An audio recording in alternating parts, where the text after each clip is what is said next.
Hi everybody, welcome to video number 2 of the Biomass lecture series. Okay, so in this video we're going to talk about what I'm calling technology, but we're going to put that in some quotation marks.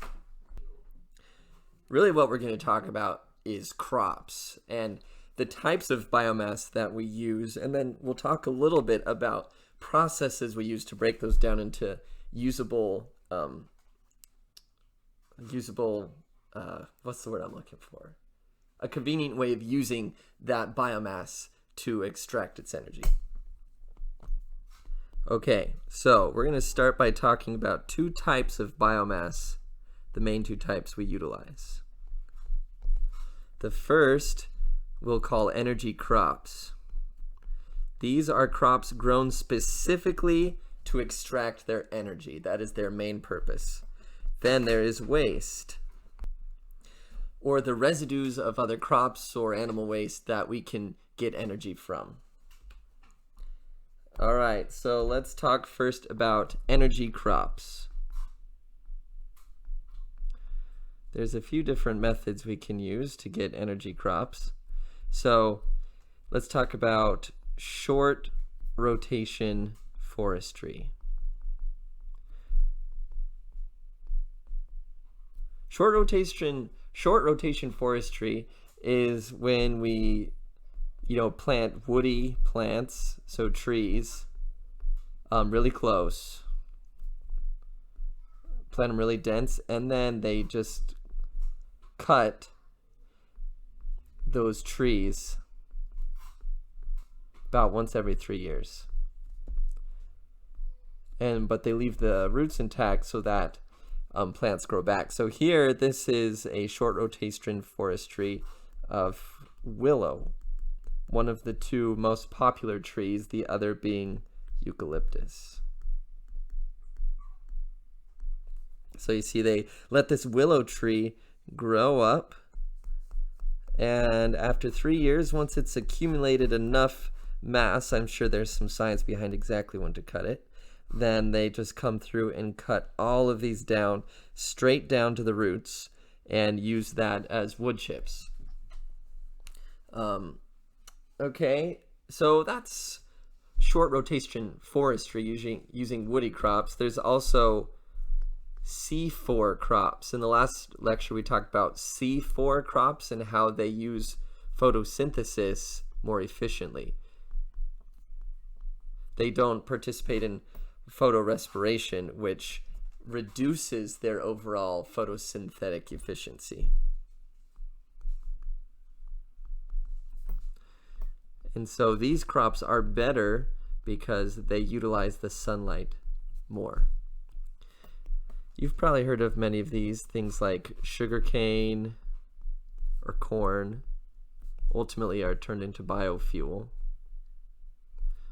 Also, plants with very oily seeds. So sunflowers, when you see a sunflower field, chances are that's actually destined to be used as energy. Isn't that crazy? Often it's sunflower oil for human consumption, but often we like to use that for energy too. We've also got soybeans, we've got oilseed. These are all used for their oils. Okay, and a last one is miscanthus, which is kind of a dry, tall, grassy plant that grows really fast. This is kind of the newest and most promising of the C4s. Okay, so there's the C4 crops. So forests and C4 crops make up the energy crops. But then we have waste. Okay, waste we'll define as any organic refuse from other applications.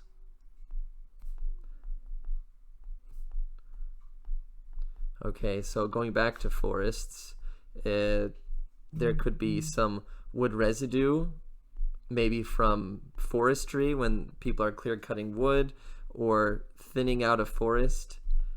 Then those trees, or trees not ideal for use as wood in construction, might be used for energy. We also have crop waste. Some pretty cool statistics here. So, we grow a lot of crops in this country, and of those crops, we generate 180 million dry tons of what we will call waste. So let's talk about waste. If you grow a corn plant, corn is mostly, in quotations, waste, right? Because it's got a big, heavy stalk. And on that stalk, it has some pretty substantial leaves. And then finally, in some of those leaves are some corn growing. So in red, I've drawn what we would call for human consumption the usable portion. And then black would be the waste, things we can't really use for people to eat. So that's classified as waste. The total waste of just corn and grains is 20 exajoules of energy. So if we gather up all that waste and burn it, we could extract 20 exajoules of potential energy. However, about 50% of it is used right now. For example, the stalks of corn can be turned into silage for cattle to eat, or they put down the stalks of grain. So if this is a grain plant, the stalks can be used for animal bedding. There's a variety of uses, but really only 50% is used. That means half of this energy is currently unutilized and could be used for energy extraction. All right, we also have animal waste. In some countries, this is actually used as an energy source. And then finally, we have household waste. Okay, so here, the average household, I believe this is actually for the world, not just the United States. We probably generate way more than this, is 1 ton of waste annually. Now, waste includes plastic waste, cardboard waste, and food waste, anything that's compostable. This waste accounts for 6 gigajoules per house per year of energy. Okay, now the mechanisms of how we might use this waste vary. There is actual combustion of waste. This is mainly done in Europe, especially the Nordic countries. They just straight up burn most of their waste, up to 80%, and use it to extract energy. That's a very inefficient process, pretty dirty. You've got to scrub the air pretty good, but it works. In the United States, what we do is we've got a landfill, and we've sealed that landfill. And then we pile it high with garbage. Then we take pipes and we put them deep into the waste at varying heights and locations. Then as that waste decomposes, and because there's a lack of oxygen, it's anaerobic decomposition, which results in things like methane being created. And that methane is brought out. We need to capture it anyway for environmental purposes, so why not burn it? So that's how we mostly gather household waste. That's becoming more popular in the United States. Okay, so those are methods of gathering waste, of gathering waste and biomass, whether it's growing plants or collecting waste from different applications. But now let's talk about what I'll call biomass technology. So biomass, let's say you've got some chips from a tree, or you have some stalks of corn. What are you going to do with that to make it useful? Well, when we say useful, there are 2 things we're looking for from a fuel. Number 1, we want it to be transportable, right? That's what made fossil fuels so amazing. A ton of energy condensed down into a liquid that could be easily carried and didn't combust spontaneously unless you added enough heat. Also, we want it to be available. What this means is the energy is easily extracted. So if the combustion process is laborious, if it takes a long time to get that thing to burn, like imagine lighting a fire with these big logs as opposed to this tiny particles of wood. You want that energy source to be easily utilized. All right, so there's a few different methods we use. The most ancient would be the creation of charcoal through a process called pyrolysis. So in pyrolysis, you bury some wood underground and you bury it with coals or something so that the ground is heated. And you heat this to about 300 degrees Celsius. Not enough to make the wood combust. It won't anyway because there's no oxygen. But enough that it's going to change its form. You leave it for several days. So after several days, as that happens, gases are kind of put off from this thing, which might seep through the ground or change into some other form. And you are left with large chunks of charcoal, which is almost 100% carbon, all linked together. Okay, so the nice thing, the reason you want to do this is because it burns much hotter and it burns much faster. Wood burns very slowly. Charcoal, you can chunk up into little bits and burn it very fast. This is something you might be able to use in something like a power plant. A chunk of wood, you can't really use.